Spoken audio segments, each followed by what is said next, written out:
And I think by the time Frank may join us, because a lot of this is really just going to be informational at this point, and then, but at least I think we can begin. So Charlie and Paul Umano, thank you for assisting with bringing participants on. So Yolanda, would you like to start?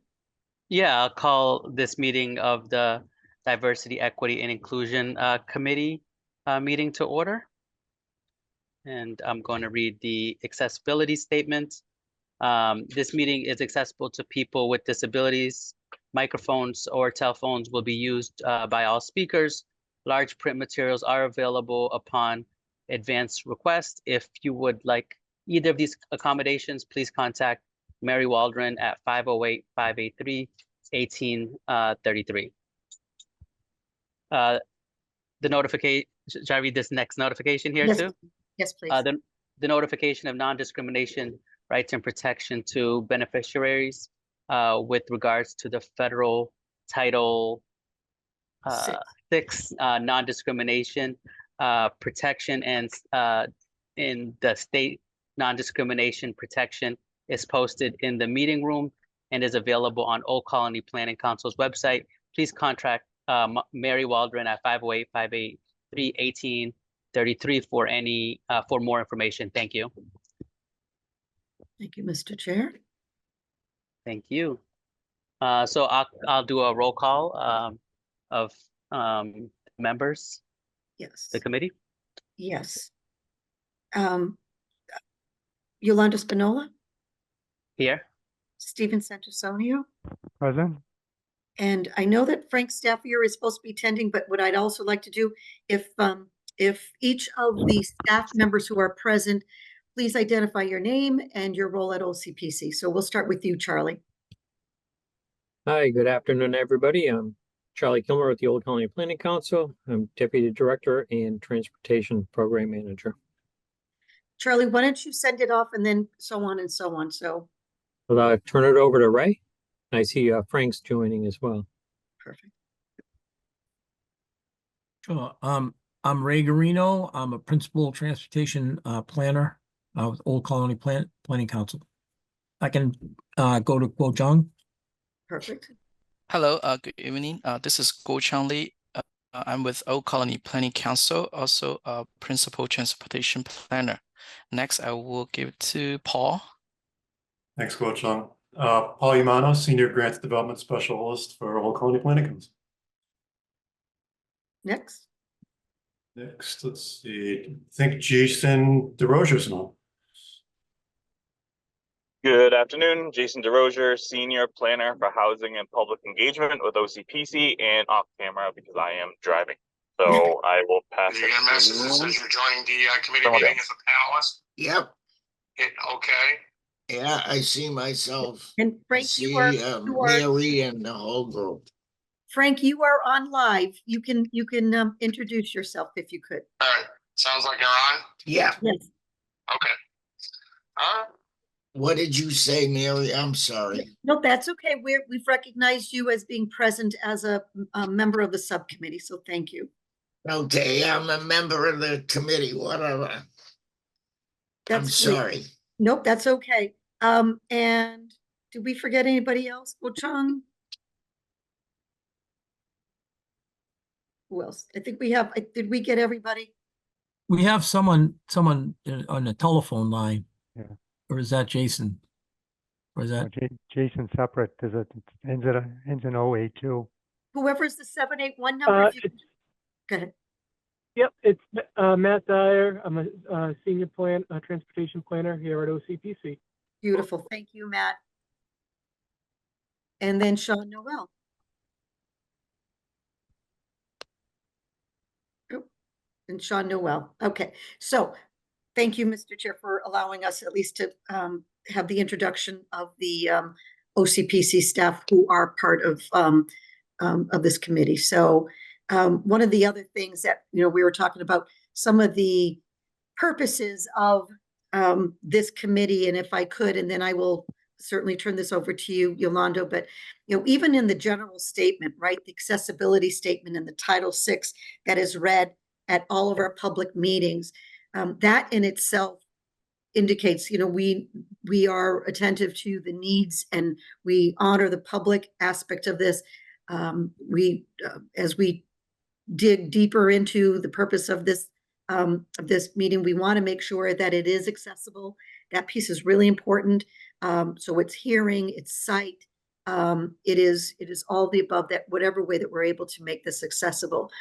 And so just kind of going back to if I could, if you allow me, Yep, Mr. Chair, for a please. minute, because I do think that there were some things, some work that we did a few years ago. And I want to say it's been at least, right? So we have Ray, who was this along with Dottie Fuginetti.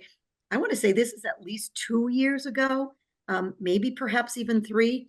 We had a statement on equity, diversity, and inclusion. This is, one of the things, and I think it's really important that some of this foundation had been built. We then became stagnant, but I will read this quickly. So we at Old Colony Planning Council embrace diversity, equity, and inclusion as an organizational values. We recognize the positive intrinsic relationship between these values and thriving communities. We commit to reflecting these values in all the work that we do, that OCPC does. And then the mission of OCPC, we referred to ourselves as Reflection, Opportunity, and Action, the ROA Task Force. And we were taking time about readings and exploring different things and to reflect on how we work both internally and externally, identifying opportunities for doing better, taking action, ensuring that our commitment to diversity, equity, and inclusion remains strong. I'm not going to continue to read this because I know that we've shared it at different council meetings. And I think there are both some new staff that we've had join us and some new council members that have joined us. That these are some, again, just bullet points here, continually to review our public participation methods, continue to proactively build our stakeholder community, develop opportunities intentionally focused on inclusion, foster participation internally so that all staff feel empowered to share ideas, and create opportunities around those themes of inclusion and public participation. As you can tell, this is really some incredibly, some really incredibly thoughtful. I do want to say it was Paul Chenard actually started some of this discussion before he moved on, and obviously many who are on this from the staff side continue this. So, if that's really what I have, and I can leave that up for folks, but I thought maybe Yolando, maybe if you would like to take this as the chair to see, what other, comments from council members. Yes, thank you so much, Mary, for reflecting on the past work that has been done on DEI. And seems like, yeah, there's some good groundwork here that I think it's important for us to reflect on and to consider as we think about what the committee is going to continue to do and what we should do both in the long term and short term. But yeah, I'd love to open it up to other committee members to reflect on maybe they were involved in some of the past work or just their thoughts around what Mary has just shared right now. We can also have staff too who are new if they want to ask any questions or if they want to chime in general too. So while they are all thinking, let me take a current situation. David Klein is preparing a survey of the elder population within the region. It's an action plan that he needs to do every 4 years. And when there was a postcard that's going out and the discussion came about saying, is it being translated? Well, certain languages are being translated, but not others. And particularly for, EJ communities and looking at which of those languages are the highest needs. And so we did a hard stop. It delayed the project a little bit, but because we took that hard stop, because the idea to what we talked about in our mission is that we want to have the highest public participation that we possibly can. And Yolando, as you know, on a social media post, it was OCPC was questioned about, you know, our meetings and, you know, opening ourselves and whether we are. And I take that to heart. Can we do better? And the answer is going to be always yes. To what level? And, you know, again, if we look around the makeup of our council and the staff, you know, how can we in fact take it to the next level? Yeah, thank you for reflecting on that, Mary. I think it's a topic that's worth, you know, you all are public facing organization, and you all engage in public work, and you want to be able to do that work with the general public in a way that, you know, reflects the values of diversity, equity, inclusion, and the more diverse the audience is too, like that it actually represents the public, I think the higher the quality of the work is, and more likely that you'll have champions too, who will support that work on implementation later on too. So yeah, I think it's great that you all are reflecting on this and looking for where the rooms are for improvement on this topic. And yeah, I think optics are also important, even if a lot of great work has been done too. It's like, how do you make sure that what do you call it, that it's The also implementation. the implementation and is communicated out, that work is actually communicated out to the public, so people know about the efforts that are being taken and the, you know, the progress that is being made. Steve, I see that you unmuted, so I don't know if you want to chime in. No, that was just by mistake. I was writing something down, so sorry. No, that's okay. But I think, you know, Steve, in terms of, you know, you serve as a chair of the Personnel Committee. I think that's one of the reasons why Becky had you as part of this committee. You know, as we look at things, whether it's the council through our work there, and then certainly with staff. Ray, since you were noted as one of the co-chairs, maybe if you want to just reflect a little bit from the work. Sure. I think OCPC has made a really good effort.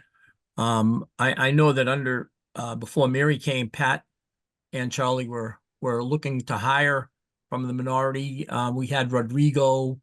You know, one of the strategies was, if we have people on staff that can speak the language, know the culture, you know, we've had it's hard to do that because sometimes the people that we serve, it's a dynamic situation. The neighborhoods are changing, especially over 10, 20 years. And I know that when Mary came on too, she started this whole DEI committee, which was great, you know. And it does work out. We had Coach Young and I have a good example. We were in Avon doing a corridor study, and we went into the different businesses, and there were Chinese speaking business owners, and Coach Young was talking to them. You know, he can converse. So I think it's important for us as staff members to know we have to know our audience, our clients and stakeholders. And it's very important that we do that. And we continue to do that and communicate with them. And I can understand what David's going through. We did a questionnaire on the bus routes, and we had translated the questionnaire into Spanish, and even then it was hard to reach some of the people that rode, because they actually spoke Spanish, but they didn't actually read and write. So there's always, you're always learning, and you always have to adapt to what's going on the ground. And it's not an easy task, but you have to continue to change and learn how to reach people and how to communicate. We have to understand, as staff, we have to understand our own conscious or unconscious biases, and we have to serve every community, whether we're familiar with that community or not. Looking at the demographics from census is one thing, but actually going out in the field and actually talking to people and talking to groups. And I know Mary knows everybody in every group. Yeah, So, she's great at networking. Yeah, but sorry. that's, yeah. But we have to continue to strive to, to do better. There's always room for improvement. Mhm. Mary, with regard to like what you mentioned about David and he has to reach out to the population, like where is he getting that data from to reach out? Does that indicate what like background these people are to give an indication of how many languages you may have to translate into, or I Good just don't, question. I'm just curious. Good question. It's actually a random sampling, and Okay. so it is hard to Right. figure out specifically the random sampling where it's going to land. So it's twofold. It's random sampling, and then it's going to be sent out to households. So we know in Brockton, Cape Verdean Creole is a major language. It's the most diverse. And then it's Haitian Creole, and then it's Latin Spanish with our Latin communities. So we have a good sense, and now we have our data dashboard, we kind of know some of those things.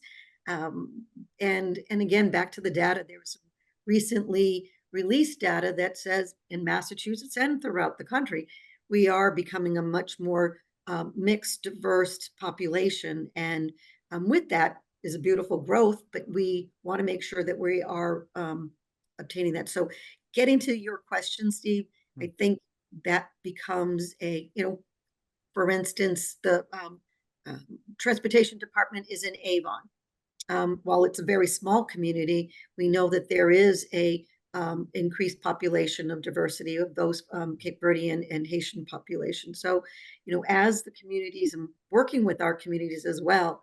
So, while we may come into that and then trying to work and to at least ask the question, what sort of needs, and again, not just language, it's sight, it's hearing, it's all accessibility, language, as well as other needs. And that's the piece that I sometimes find myself saying, oh, wait, before that goes out, before that newsletter goes out, is there ability to translate the newsletter, right? Our website, there is a drop down that we're able to utilize to have it be translated. Is that enough, right? We think best efforts are good. What can we do to continue to raise that bar? So I would just maybe, Charlie, if you would like to just maybe weigh in from your experience, Charlie. Sure, thank you, Mary. So, I've long thought that the diversity of the region is really its strength and foundation. And as the region changes, and as Ray talked about Rodrigo, he, just a little background on Rodrigo, we hired him. He Bolivian, and English was his second language, and obviously fluent in Spanish and conversational Spanish and writing. But one of the things that he would talk to us about is, he said, you have to understand that people from other countries might not have the ability to participate in government functions or public participation. So you have to take extra steps to embrace and not have them feel threatened, because it may be uncomfortable for them because they weren't allowed to participate where they came from or in another place. So, it was really like a life lesson for us on the staff. And because, we grew up in a world where, you could participate, but that was a great life lesson that he taught us. And, Ray was around at the time, and, we really took it to heart. So we were really conscious about stuff like that. It's like going out into the field, and, we don't want to feel threatening to people, and we want to do it in a tactful and friendly manner. And what's really worked well in the past is, like, if we can use drivers from Brockton Area Transit to be on staff and with in-person interpretive services and translation services, that's been really helpful in the past. And they've helped get surveys filled out because it's they speak the language, and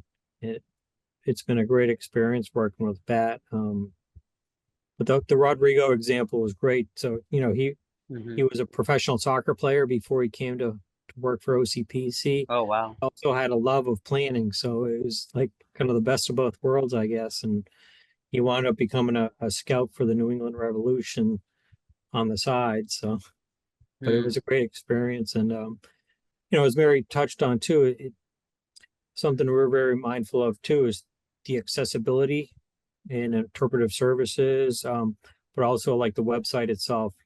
MassDOT is very cognizant of the 508 requirements for accessibility of documents, but also digital media. And we had a kind of a teaching moment with a consultant that we have working on a plan right now, and they like, what do you mean about accessibility of the interactive dashboard we're going to put for the Safe Streets for All? It's like, well, here's this whole realm of using federal and state funds. You have to do this because we have to have a platform that's ready to go. So, Oh, great. Thank you, Charlie. Jason, I see you have your hand up. You want to chime in? Yes, just quickly. So I would second what Charlie just said through Rodrigo, and something I experienced doing community organizing in Boston, specifically around changing or shifting power in the city among particular communities. Those that came from certain communities in China and Russia. And Alston Brighton, where I worked, has a very large Russian and Chinese speaking population. And they were very hesitant to get involved. So that's something that, I have also direct experience with. But on a similar point, when doing translations specifically within writing, the text has to be super accessible. And I think in planning, things are technical. Obviously they're technical and jargon heavy and all of that, but it's important to keep in mind how to make things as accessible as possible, because there are many community members who may not be literate in their native language.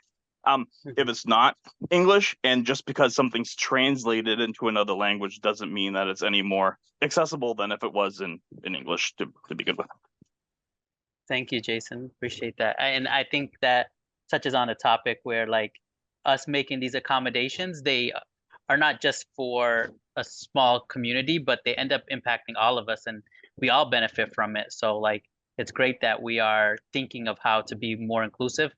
There's an idea in planning, I think it goes like, if you design for people on the margins, you're like making it better for everyone. So it's great that we ask for what are the accommodations that people need, because the same, like when it comes to transportation infrastructure, the same accommodation that somebody in a wheelchair is using is the same accommodation that somebody who's pushing a stroller is going to end up using to move around the community. And when we have accommodations to make, when it comes, like, language access pieces, if the language is a bit more accessible and easy to understand, because you're making it easy to be translated, it's also easier for the general public to know the concepts and the terminology, and they can provide their input and insights. So it's great that we are thinking about these things and making things just more accessible, and I would say even more user-friendly too in some ways. So I guess, Mr. Chair, if I could, looking at item number 4, the purpose of the committee, and I think and I know that there could be more conversations, but kind of breaking this down, and one is, in fact, our hiring practices, the makeup of our staff.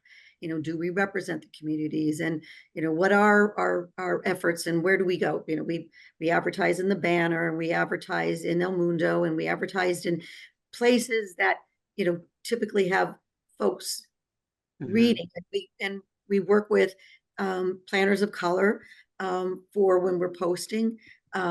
So those are things that we already have as part of our processes, but is it written anywhere, right? Is it in our handbook policy? So that's one piece. The makeup of the board, the board members are appointed by each of the communities. So there is really no control that we have in the makeup of the board, but I think the idea is,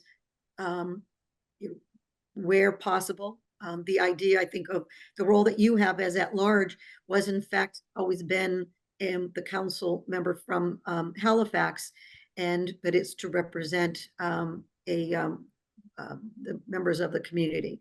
And then it's our day-to-day work, and as was discussed, you know, where do we go? How far do we go? What, you know, what the idea of, you know, when we're holding meetings, is it, you know, for people who have a 9-to-5 job, how do we outreach to them? And I think that's where some of the work that has been done through the surveys, that it's been in many languages, but someone could take that survey at 11 o'clock at night or 3 o'clock in the morning if need be.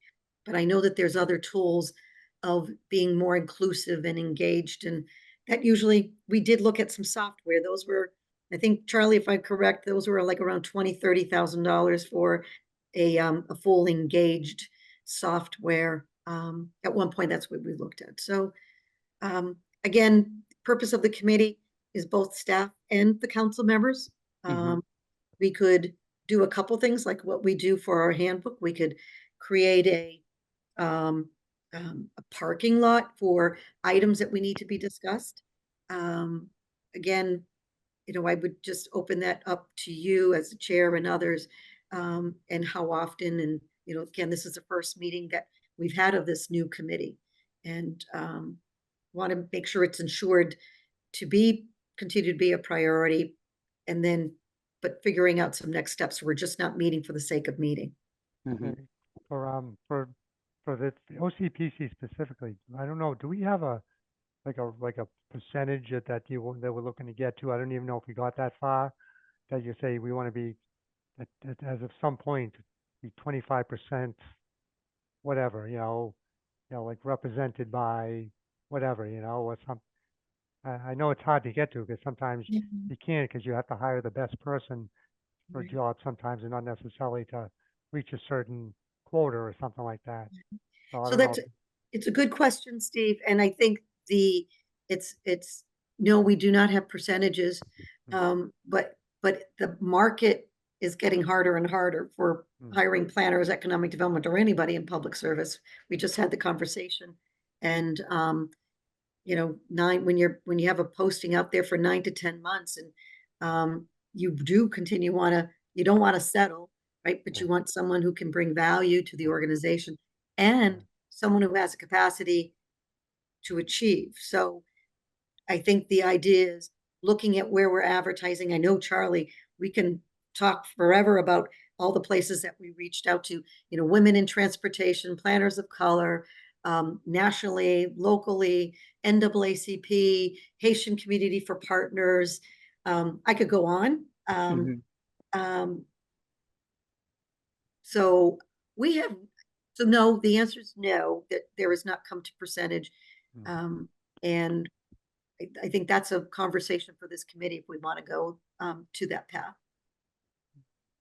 Mary, I would say like the partnerships that you have, that you and OCPC has really, you know, provided really good results. And like, I know the partnership with Bridgewater State University, there's been interns that you have connected with, and, you know, staff members who have come from, you know, certain universities. It's almost like there's certain pipelines that have been built to that end up, you know, people become staff and they become a part of the organization. So I think like thinking about like these pipelines and the partnerships are important, and like what other types of pipelines could be created to help, you know, staff up and staff up in a way that keeps DEI, like, you know, in mind. You make a good point, and sometimes it just naturally happens. But if you think about the student enrollment at Bridgewater State and Massasoit, they are members. Most of the students at Bridgewater State come from the local region. I know those numbers are like in the 80%. 80% of Bridgewater State University's students are from the region. And, you know, I really haven't really had that broken down in terms of demographics, but, you know, I would say that we do okay in reaching out, and I will continue to say we could do better. And as I mentioned, I think there are certain places that we have a listing, you know, amongst our staff, and we can share that with the committee of all the periodicals or the, you know, so we don't go to Indeed anymore because Indeed is too costly, and it's too Too broad. overwhelming. It is too broad. We would, I think, particularly what we're focused on, we focus on going to places that we know that, you know, certainly the Mass Municipal Association, but it's really is getting deeper into, you know, posting in places, working with Greater Brockton, Greater Brockton Young Professionals, and working with Mass Hire Greater Brockton and the Workforce Board. You know, the percentages of folks of the community that go to places like that are high. So, you know, again, I think these are all some things that this committee can certainly talk about. And I think there's value. I think it's us taking a hard stop, looking at having you as council members ask us those questions are really valuable. Yeah, I think there's you know, trying to expose people to the idea of planning and to OCPC earlier too, like at those institutions that we have partnerships, that those would be key. Like sooner you can start to get in front of students and get them to think about, you know, planning and OCPC, they're more likely to, you know, be a part of the, you know, future workforce of the organization. And there's other ones out there that, you know, like it might be like UMass Dartmouth or UMass Boston, building those type of partnerships with those other institutions could end up benefiting the organization significantly. And those universities and entities already reflect the region in a lot of ways, like you're saying.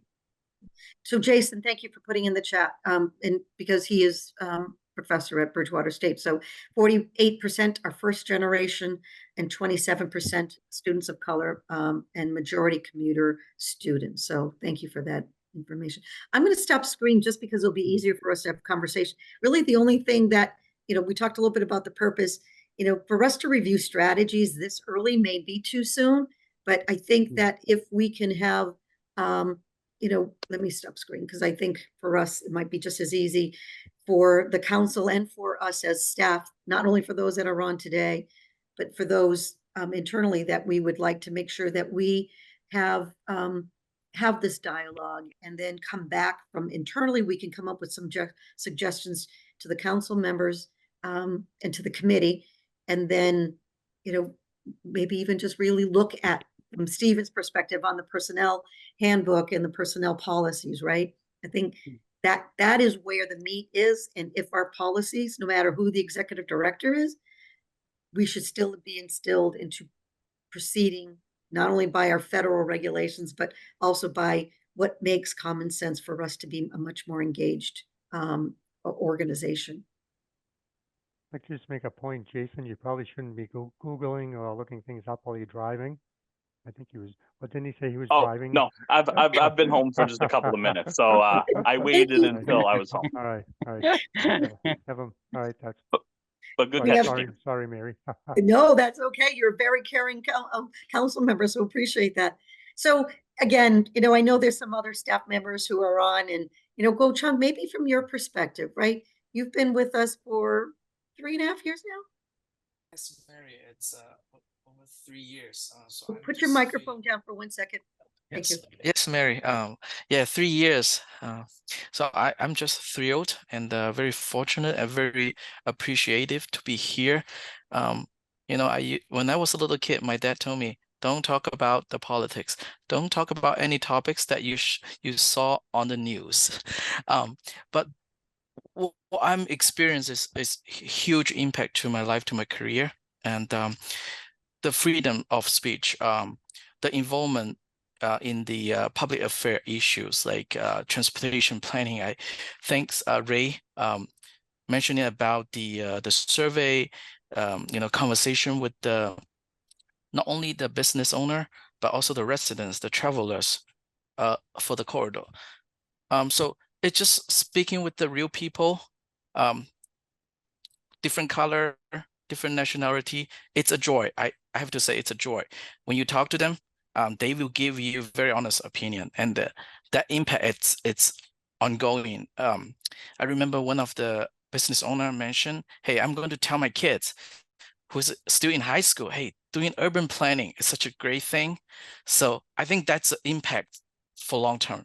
So this committee, to me, I'm just very appreciative. Like you guys are the leader, proponent, the fighter for the issue. And I couldn't say this is a perfect world. When we did the corridor study, we sent out different language based on the data, the GIS data MassDOT provided. We identify what the language have been dominantly spoken in the community. They are minor languages, so we were able to identify them. We look for the translation and publish it. The participation is low, but maybe the good side is maybe they all speak English already. They don't have to fill out the other small language, minor language form, but we did have some responses in other language. So we are super proud of that. I think if we continue doing it, continue to fight, give them opportunity, give them the platform, understanding the culture, I think that would be great. So I'm very excited for this. Thank you. Coach Ong. And you've always been very helpful in guiding us as well. And your voice is very much appreciated and valued at OCPC. And just as I'm thinking about just some time and I'm not looking for us to necessarily jump off or anything, but I think some strategies would be for us internally, for us staff. Let's put together a listing of some best practices out there. Let's look at other regional planning agencies, what they have. I'd say probably MAPC might be maybe a little bit ahead of us, maybe, right? But it's not for me, it's not a competition, but for me, it's let's find what best practices, let's put them in paper, and then the next meeting, let's review them, and let's get those buckets, right?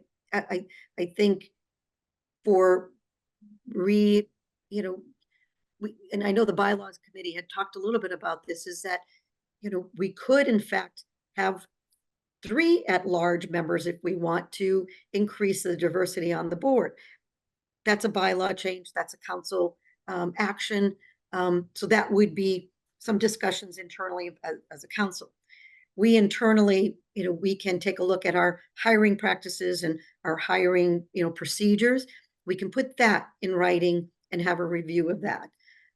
Where do we post and where do we outreach to? And then it's all of our work that we're doing. Well, we borrowed stuff from other, I think, agencies and stuff for the handbook. What do they do? Stuff like that. So I don't think it's an issue borrowing from someone else for this too. Right. I think that's a good place to start. And I think we have most of the other regional planning agencies' employee handbooks as well.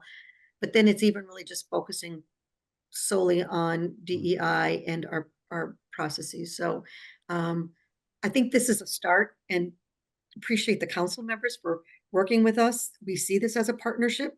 And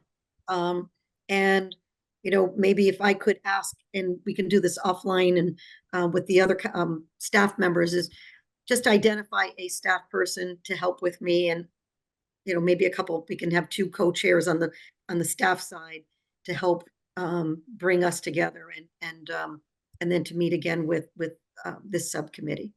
That'd be great. Yeah. I like that proposal, Mary. Thank you for putting that on the table. Does that everybody agree that that's a good strategy? So just looking at, so we're in August. September is going to be a full month. I may look at maybe perhaps November, December time for us to come back. Well, that may seem months away, but that will give us some time internally to pull together some documents and then make a report, at least back what we find, and then really get into the discussion. And perhaps, Steve, that as this is reported, then we can take those suggestions and bring it to the personnel committee and or the bylaw committee where appropriate. Because that's good, because time frame wise, I won't be. I'm probably not looking till probably October before I'm planning on kind of I just need to get my strength back after surgery. So yes, and that's in September, correct? Yeah, the 12th. Thank you. I do have that. And I don't want to push any other staff members out, but I don't know if anybody has last minute from our end.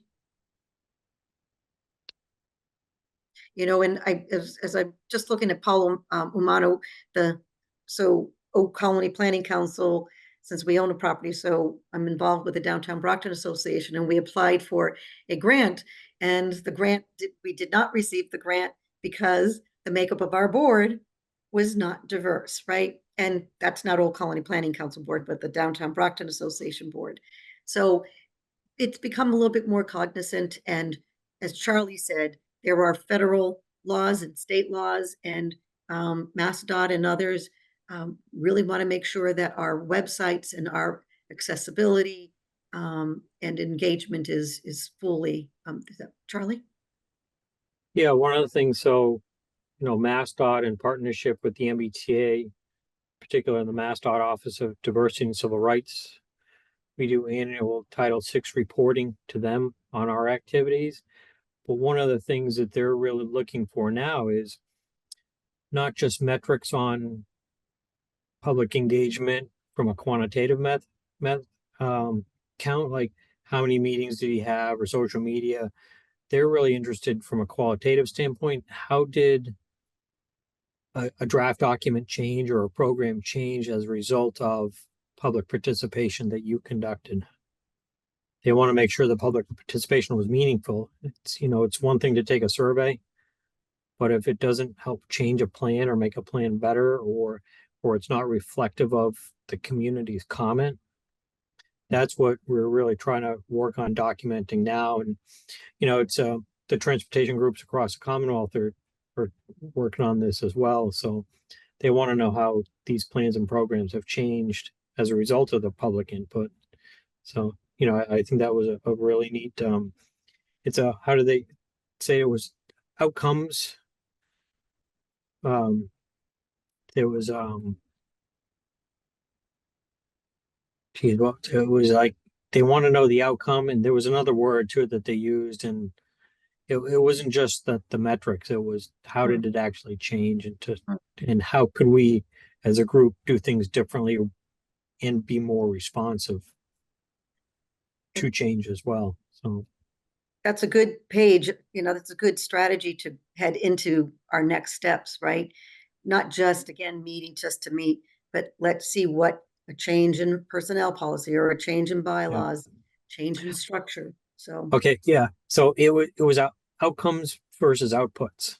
Outputs was like you had 300 social media posts, X, Twitter, whatever, Facebook, but then the outcome would be how did the plan change as a result of the collective public participation and input. So thank you, Charlie. I think I'm going to steal